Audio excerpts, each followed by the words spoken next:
What's up, folks? Maximilian here, and welcome back to some more Black Ops 2 informational breakdowns with some hands-on of the multiplayer.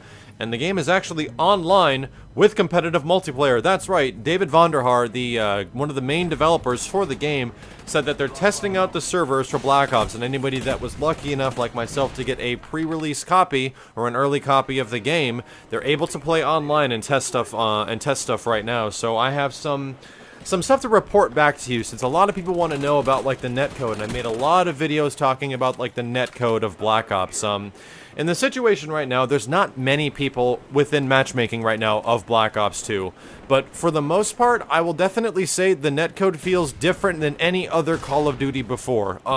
It doesn't feel as good as Call of Duty 4. It doesn't feel nearly as bad as Modern Warfare 3 or the launch of the original Black Ops. It feels someplace in between, like Call of Duty 4 and Black Ops. One of the best things I can definitely say about it is that when you shoot guys, you actually see them die. That's one of the most satisfying things, is in Call of Duty games and later on in the series, there came this thing where the lag became so bad that when you shot a dude, it didn't die in front of you. Like, it would take a few seconds for the hit confirmation to somewhat kick in, and then they would die. This happens sometimes in Black Ops 2, but it takes a little bit longer, or it takes a little bit, depending on the connection, it can happen. But most of the time, from within the majority of games that I've played so far, and I've played a good, like, maybe 100 rounds so far, 100 different games, people die when you shoot them. The other thing you'll notice is that finding, within the matches I've played, finding 4-bar connections is pretty rare, but when you do find a 4-bar connection, it feels amazing. It feels really good, and 3 bar is completely playable. Around 2 bars where you see some really bad problems, and you're like, okay, this is laggy as hell, I don't know if I want to play this. That's the stuff I suggest you guys avoid, but for the most part, Black Ops 2 has done a pretty good job from the initial launch. We'll definitely find out how good it gets when the matchmaking actually gets a lot better, and for you guys that were worried about the matchmaking process, I have really good news. When you search for a game, you get an option. You get matchmaking preferences. One of them is normal, which allows you to search for any decent connection games around your area. One is for any, which will just get you into a game as fast as possible. And one actually allows you to search for the best connections possible of any of the games that are searching in matchmaking. That's the one I've been trying to use, but it's really hard to find games since there's not that many people online right now. But when I did find games, my god, man, it felt great. It felt really good. And it really gave me hope that Treyarch was actually paying attention to guys like me and many other veteran, like Call of Duty players of online variety that have had issues with the lag and lag compensation, all crazy stuff with Modern Warfare 3, you know, all that stuff. They actually paid attention, and they seem to be doing something about it. So the good news is that it can only get better from this point forward, and from what I've played so far, it's already pretty good. So hopefully when you guys get your hands on it come Tuesday, you'll see what I'm talking about, and it'll be a lot easier to get into better connection games. And please search by best connection. It makes it so much better when you finally find a game. The next thing I wanted to talk about was probably the most disappointing thing to Black Ops 2. Personally, this isn't something that is like would go on like a review and I would say, no, this is a bad thing about the game. This is more like a thing that kind of bugs me, and it's that shotguns aren't that good in Black Ops 2.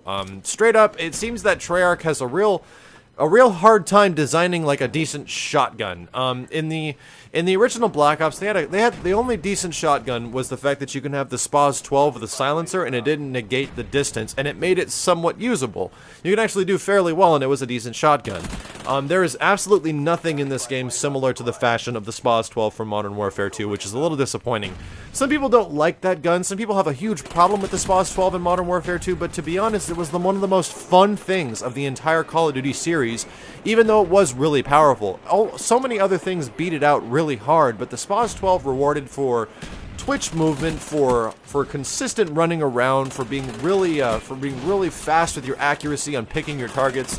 It was great. It was a lot of fun, and that is definitely gone from Black Ops 2. Let me give you guys a quick breakdown, because a lot of the shotguns, and there's only 4 of them that you can choose in multiplayer, resemble other shotguns of Call of Duty variety from previous games. The first one you get is the R870, and this thing is essentially the Stakeout. Straight out, it's the Stakeout from Black Ops, the original. When you guys use it, you'll notice it shoots a very similar blast, similar to the Stakeout, and to be honest, it feels like the exact same gun. Like, I can't even... There's no other comparison I can make to it. It's the exact same thing as the Stakeout from Black Ops. The other gun is the Saiga 12. The Saiga 12 is essentially the Spaz 12. It might look completely different, and it might, you know, make different noises and all this other stuff, but don't let it fool you. It's the Spaz 12 from Black Ops. It's not the Spaz 12 from Modern Warfare 2, like I was saying. It acts very similar, it shoots very fast, but if you put a silencer on this one, it negates the damage really hard. I'll be going into some further information about how to make these shotguns, like, actually good, because I've used them all quite a bit, but let's keep moving forward. The next one is the one that you might be familiar with in Modern Warfare 3, the KSG, which is notoriously my favorite shotgun in Modern Warfare 3, and it actually ended up being pretty good in the long run. The KSG in Black Ops 2 is... it's so weird. It's one of the most challenging guns to use in the game. It's quite literally a sniper rifle that has pump action. It shoots a buckshot, which means it shoots one kind of larger round. And this round doesn't really increase in size. Like, it's really hard to use this gun. If you can do well using the KSG, you're having a really good game, and you're having badass accuracy. It's got the most damage, and it's got the most range of any of the shotguns, but it doesn't spread out into pellets. It's got one bullet, which is why I call it a sniper rifle with pump action. You'll have to try it for yourselves. I've actually had some pretty fun games, and it's super satisfying to put people down with this gun, but at the same time, it's so hard to use that it's really hard to make it super effective, especially in laggy environments where you shoot one round. If that one round didn't hit, oh, you're dead. So you gotta be super accurate with it, and even those times where you're aiming right at a guy, I found myself just boom, boom, boom, and there's some reason they're just not dying. You're not getting any hit markers, nothing. Those rounds don't always go straight forward, even with steady aim, so give it a shot. I like the gun, but I think it'll be a very interesting and challenging weapon to use, especially in this game where things like SMGs really, really will murder you up close. The last one is the unique shotgun. I think it's the M1216. It's the one that shoots 4 rounds really fast. This is similar to like the AA-12 of Black Ops 2. This gun is really bad. Like, I don't know if I can put it any other way. The M1216, even though it shoots 4 shots really fast and then you like pump action it and it goes to 4 more shots within a pretty quick time frame, it doesn't matter. Like, the range on this is so horrendously bad. You have to be practically within knife range, and within that range, it still takes a few blasts, a few or more blasts to take a guy down. So just for my personal perspective, the shotgun that you guys should definitely be sticking with in this game is the Saiga 12, or the Spaz 12, quote-unquote. It shoots fast, does a pretty good job, actually allows you to consistently fire the gun. You'll get a ton of hit markers from range, but as long as you keep firing, you'll eventually put a guy down. But we'll see. I think some of the other shotguns, like the KSG, has a little bit of discovering to it, and it takes a little bit of strategy, but like I was saying, it's a fun one, although a challenging one at that. So stay tuned, guys. I'll be back tomorrow before the release of Black Ops 2 with some more information going into the depths of the multiplayer and how things are going right now and what seems to be some of the more powerful class setups.